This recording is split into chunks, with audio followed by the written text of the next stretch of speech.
halkaa hadday islaaxdo waa cajiib halkaa hadday xumaato laakiin dhegayso qisad kale saddex nin baa nebi ciise raacday calayhi salaam siday ula socdeen ayay yimaadeen meel bannaanka uu dahab ku yaallo dhaymanku markaasuu nebi ciise ku yidhi waxaan waa dhayman waa dahab waa jawharad markaasay yidhahdeen noo qaad markaasuu nebi ilaahay soo diray iyo adduunya meel ma wada marta buu ka yidhi markaasay dee annakaa qaadanayna dee haddaad qaadataan in raaci maysana waad iga hadheen ogaada buu yidhi diin iyo adduunya isma raacda buu ka yidhi waa nebi zaahidu ha nebi ciise calayhi salaam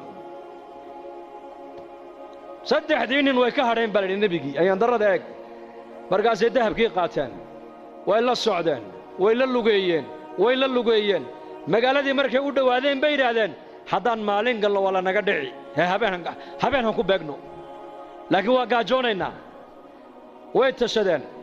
waxay yidhahdeen laba dahabkaas sii ilaaliso midna magaalada intuu tego cuntahay noo soo qaado yuuna cidna inoo sheegin waa hagaag kolkuu ka dhaqaaqay labadii dahabka ku hadhay ilaa shayddaankiiba dhiigga bini'aadanka dhex socdee ayaa wuxuu yidhi mid walba midka kaluu ku yidhi dahabkan labadeennu buu nugu fiican yahee ninkaa markuu yimaado aniguna waan la hadlay waan jeedin adiguna midida halkaa ka geli maydkiisana bahosha han ku ridno han ku aasno dahabkana labadeennu han kala qaadanno marxaba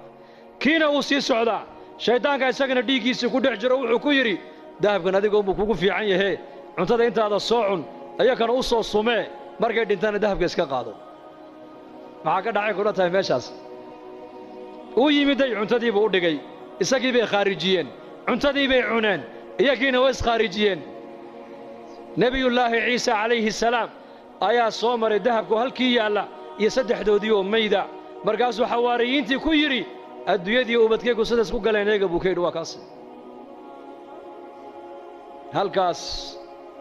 halka laga hagaagaa waa qalbiga halka laga xumaadana waa qalbiga inna fi ljasadi mudqa idaa salaxat salaxa aljasadu kulluhu wa idaa fasadat fasada aljasadu kulluhu alaa wahiya alqalbi buu nebigu yidhi calayhi salaatu wassalaam waryaada buu nebi maxamed uu ina leeyahay dhegay jidhka bini'aadanka waslad baa ku jirta hadday hagaagto jidhkoo dhan baa hagaagi hadday baanaatana jidhkoo dhan baa ba'naanoo xumaan taasina waa qalbiga buu rasuulku yidhi qalbigana wax kale ma hagaajiyaan qalbiga lacag ma hagaajiso qalbiga waxa kaliya hagaajiya waa markay degto ilaahay macrifadiisu